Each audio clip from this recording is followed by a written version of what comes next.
Bom dia! Tô de volta depois de muito tempo, agora em pé, podendo me mexer mais, podendo fazer mais coisas e pra falar do que a gente precisa falar, né? Do que a gente deixou de falar por um tempo e agora vai voltar a falar porque alguém tem que falar. Sala de Fingers, senhoras e senhores, Sala de Fingers está de volta. A teoria da salada de dedos não foi completada e a gente não pode deixá-la desse jeito. Ainda falta mais da metade dos episódios pra gente analisar e a gente vai começar analisando hoje os episódios 5 e 6. Mas antes da gente começar a analisar, antes de qualquer outra coisa, lembra de dar o seu like. Isso é importante.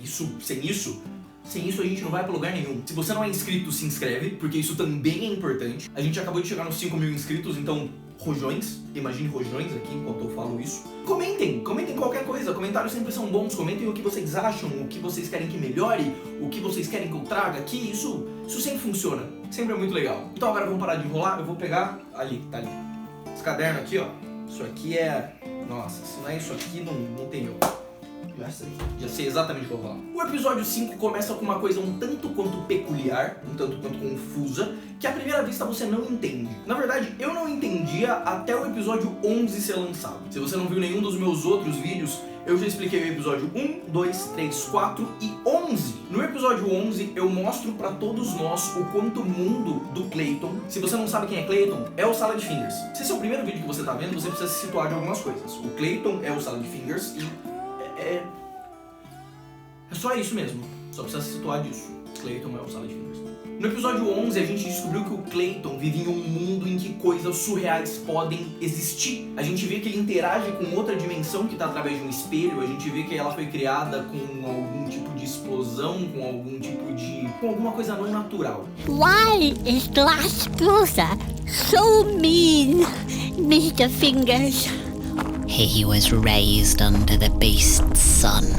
Então a gente se depara com o começo do episódio 5, onde a gente tem o Clayton com um telefone que não está conectado a nada, falando com alguém. Depois que você descobre que ele vive em uma realidade onde outras realidades existem e onde coisas surreais podem acontecer sem problema nenhum, fica fácil de entender o que está acontecendo. Clayton tá falando com outra realidade. Por isso que o telefone não tá conectado a nada, por isso que sai um som estranho do telefone enquanto o Clayton fala. Porque ele não tá se comunicando com ninguém do mundo atual dele. Mas isso é o que tá acontecendo no exterior da cabeça do Clayton. Dentro da cabeça dele, tá acontecendo uma coisa completamente diferente. Dentro da cabeça dele, ele tá chamando outra pessoa que não é de outra dimensão pra um piquenique. A gente já descobriu que as coisas que o Clayton faz são fragmentos de memória dele, de coisas que aconteceram no passado e que ele tá revivendo no presente. Algumas coisas são modificadas pelo que ele tá fazendo no momento em que ele tá lembrando disso, e algumas outras coisas são modificadas porque a cabeça do Clayton não aguenta o jeito que elas aconteceram de verdade. Então todos esses 10 primeiros episódios de Sala de Fingers, na verdade, são uma história que aconteceram dentro da cabeça dele e que ele tá tentando exteriorizar. Só que como ele não consegue exteriorizar do jeito que aconteceu, e a gente não sabe o que aconteceu de verdade, vira esse enigma, esse quebra-cabeça, em que a gente tem que juntar peça por peça para descobrir o que aconteceu de verdade. A prova de que ele revive esses fragmentos de lembrança em uma sequência que não é a sequência em que eles aconteceram, é que logo depois que ele chama alguém pro piquenique, ele começa a lembrar de um casamento. Ele se veste de noiva, ele tá ansioso pro dia do casamento dele e ele tá conversando com Hubert Cumberdale. Então, sim, Hubert Cumberdale foi alguém na história de Sala de Fingers, foi uma pessoa de verdade, porque ele tá lembrando do Hubert em outro momento. Ele não tá só conversando com o Hubert como se ele fosse um fantoche, ele tá interagindo com a pessoa que ele está sendo naquele momento, com o Hubert, que também é uma pessoa agora. E de quem é esse casamento? Por que ele tá lembrando desse casamento? Por que essa lembrança é importante? O problema de fazer os 10 episódios separados e avulsos é que não tem como eu contar o que é agora, porque senão não vai fazer sentido nenhum. Então tem várias coisas que eu fui levantando durante todos os episódios da Salada de Dedos, que na verdade são pontos em que eu vou chegar quando a gente for falar da teoria como um todo. Porque se eu falar agora de que é o casamento, você vai olhar pra minha cara e vai falar: meu irmão, da onde você tá tirando isso? Por que você teve esse... Você tá louco? Você tá usando droga? Então não faz sentido nenhum eu falar agora. Eu só vou falar que esse casamento é importante. E logo depois disso, vem o que é de fato o ápice do episódio. O Clayton volta a fazer o que ele disse que ia fazer no começo do episódio e coloca o piquenique em prática. Só que quem chega pra esse piquenique parece não ser a pessoa que ele convidou no telefone, e sim uma menininha que é muito estranha. Quando a gente diz que alguma coisa em Sala de Fingers é muito estranha, é porque é muito estranha mesmo. Porque as coisas que a gente vê aqui são surreais. A menininha chega junto com um corvo, e isso é de extrema importância, não para entender só a teoria geral, mas também para entender quem é ela naquele momento. Em várias culturas de todo mundo, o corvo representa a morte, representa coisas ruins. O que vale aqui é que um corvo, representando a morte, segue essa menininha. O que faz ela ser mais estranha é que ela não faz sons horríveis como todos os outros personagens da Terra do Clayton. Ela fala igual o Clayton fala com a gente, ela fala igual eu falo com você, ela usa palavras, mouth words, se você preferir falar que nem ela. What's wrong, Mr. Finger? Do you not like my mouth words? E isso deixa o Clayton aterrorizado. Parece que ele nunca esperava que alguém fosse interagir com ele usando palavras. Vale ressaltar também que Marjorie Stewart Baxter é de extrema importância nesse momento. Quando a gente tem a menininha parada junto com o Sala de Fingers, e o Sala de Fingers diz que quer ela como a nova amiga dele, a Marjorie aparece na janela com raiva, com ciúme, com inveja. Não sabemos, mas isso tá dentro da teoria. Não vai ser dito agora também, igual o casamento, mas essa menininha representa alguma coisa dentro da história do Clayton, dentro de todo esse quebra-cabeça que a gente tá tentando juntar.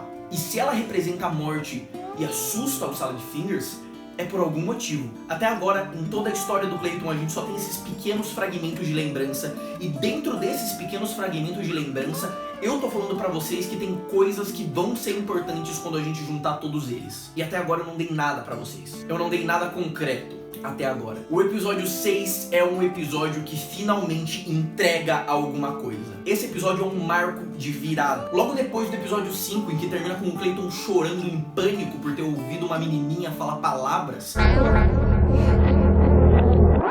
a gente tem um episódio que nos traz o primeiro fragmento de lembrança, que é uma lembrança inteira. O episódio começa com o Clayton conversando com o Hubert, que tá em cima de um armário, e aí o Hubert desce como uma gosma. No momento que o Clayton toca a gosma, que é o Hubert, o dedo dele queima, como se o Hubert fosse feito de algum tipo de lava, ácido, sei lá, qualquer coisa. E novamente a gente tem que chamar a atenção do fato do Hubert ser sempre relacionado a coisas ruins. No episódio que o Clayton prova o Hubert, ele diz que o Hubert tem gosto de merda, e agora o Clayton toca no Hubert e queima o dedo, porque o Hubert é associado com coisas ruins o tempo todo. Isso também tem resposta e também não é agora, porque não é esse o fragmento que eu tava falando do episódio 6. O Clayton ouve um barulho em algum outro cômodo e quando ele vai olhar, é Jeremy Fisher, o boneco menos explorado até agora e o boneco que vai nos trazer uma revelação. A primeira coisa que Sala de Fingers fala pra Jeremy é: eu achei que você estava lutando na Grande Guerra. Jeremy Fisher, I thought you were out fighting the Great War. Ele tá surpreso de ver o Jeremy ali, como se não fosse pro Jeremy tá lá, porque o Jeremy não estava. Eu já liberei esse spoiler antes, porque não é bem um spoiler, mas no mundo de Sala de Fingers existiu uma grande guerra, e Jeremy Fisher estava lutando nessa grande guerra. Só que por algum motivo ele foi embora da guerra e voltou pra casa, onde estava Clayton, Sala de Fingers. Então o Jeremy dá um cavalo pro Sala de Fingers. Esse cavalo, meu Deus, eu sei que eu já falei que muita coisa é importante, mas esse cavalo é a coisa mais importante pra teoria toda. Lembra disso, o Jeremy deu um cavalo pro Clayton. Isso não pode sair da sua mente. Então o Clayton fica empolgado, come o Jeremy e começa a brincar com o cavalo. Ele leva o cavalo pra passear, pra uma grande corrida. E durante o caminho ele se depara com uma privada. Quando ele abaixa na privada, ele começa... eu adoro esse momento. Ele começa a conversar com a privada. Ele começa a falar coisas que não fazem sentido nenhum e a privada responde, só que a gente não faz ideia do que tá acontecendo. Então, o que ele fala é isso aqui. Pardon? I don't understand. What is this? No, this isn't true. You've got the wrong bloke, Squire. Wash those bad thoughts away. Ele termina falando que vai dar descarga nesses pensamentos ruins. Por que são pensamentos ruins? Não faz sentido nenhum isso ser um pensamento ruim, porque isso não faz sentido. Imediatamente depois de conversar com a privada e de ter contato com esses pensamentos ruins, ele volta pra casa e ele se depara com ele mesmo sentado na cadeira. Então, acontece outro momento que também não faz sentido. O Sala de Fingers sentado, falando com o Sala de Fingers que tá em pé, mas só o Sala de Fingers sentado fala e... ele também não fala coisas que fazem sentido. Ele fala isso aqui. Jeremy Fisher, I thought you were out fighting the Great War. like a word with you. I'm not one for accusations, but this one's cast iron. I've seen you tailgating my daughter with aspirations of deflowering her rose. I don't make mistakes, comrade. This one's textbook. Tá, eu falei que eu ia dar um grande fragmento, mas até agora eu não dei nada. Eu só dei esses dois blocos que não fazem sentido nenhum separados. Mas aí é que tá, eles não fazem sentido nenhum separados. Olha o que acontece se a gente intercala as falas de cada um desses momentos. Jeremy Fisher, I thought you were out fighting the Great War. Pardon? I'd like a word with you. I don't understand. I'm not one for accusations, but this one's cast iron. What is this? I've seen you tailgating my daughter with aspirations of deflowering her rose. No, this isn't true. You've got the wrong bloke, Squire. I don't make mistakes, comrade. This one's textbook.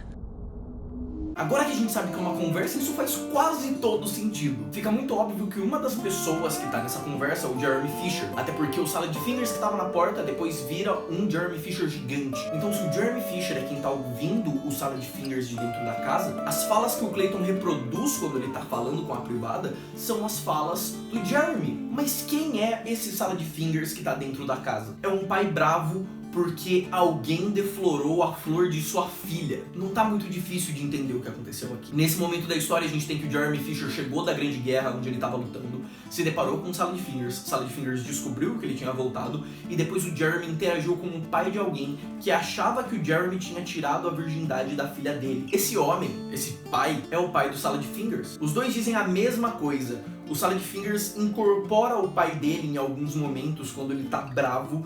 E, senhoras e senhores, aqui vai um pedaço da história. O Salad Fingers obviamente engravidou alguém, engravidou a filha desse pai. Só que ele não podia ter essa culpa, ele não podia ter essa responsabilidade. Por quê?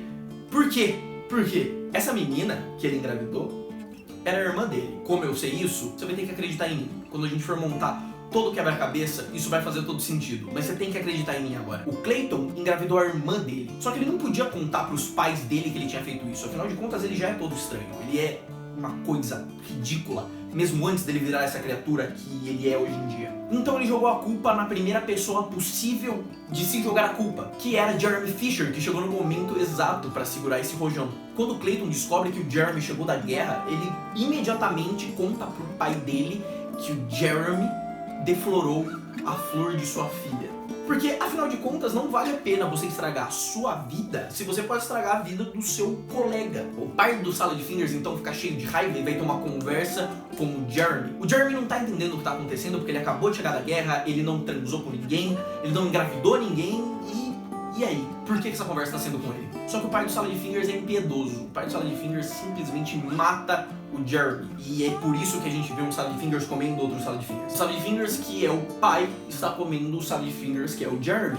Numa representação de o pai do Salad Fingers matou o Jeremy pelo que o Salad Fingers fez, que foi falar que o Jeremy tinha engravidado sua irmã, filha daquele homem. Então a gente descobriu que na história do Clayton teve um casamento, o Clayton engravidou a irmã e jogou a culpa no Jeremy, e o pai do Clayton matou o Jeremy por achar que ele é quem tinha engravidado a sua filha. Essa história tá ficando cada vez melhor, e nos próximos episódios ela vai ficar cada vez mais profunda, com cada vez mais evidências. Mas isso vai ficar pro próximo vídeo. Se você assistiu o vídeo até aqui, eu quero agradecer a sua presença, eu quero agradecer o feedback. Eu quero dizer que se você não assistiu os meus vídeos de Doki Doki Literature Club, vai assistir. É a coisa mais legal que eu já fiz nesse canal e ninguém se importa. Parece que todo mundo só quer saber de Salad Fingers. Então faz esse favor pra mim, faz esse favor pra você mesmo e vai assistir os meus vídeos de Doki Doki Literature Club. No restante, é isso. Lembra de se inscrever se você não é inscrito.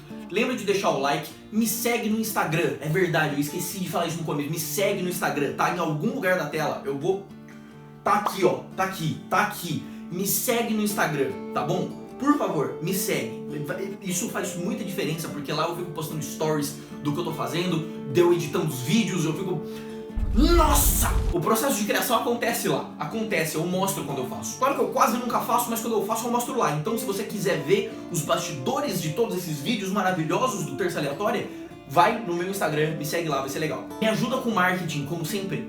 É que faz tempo que eu não faço, então eu não sei que ideia que dá. Sei lá, compra umas canecas personalizadas e distribui na rua. Só que tem que ser uma caneca ruim, e não é pra estar escrito Terça Aleatória, é uma caneca que você sabe que vai quebrar. Só que aí quando ela quebra, os pedaços caem no chão na sequência de letras que formam um Terça Aleatória. É isso. Essa é a minha ideia de marketing pra hoje. Vai melhorar. Eu fui muito improviso, faz tempo que eu não faço isso, tá bom? Me ajuda aqui. Muito obrigado por ter visto esse vídeo até aqui. Eu espero que você tenha gostado. O meu nome é Nicolas e esse é o canal Terça Aleatória, o canal que não tem compromisso nenhum com porcaria nenhuma. Então até a próxima e beijos de luz. Que bonito. Beijo de luz.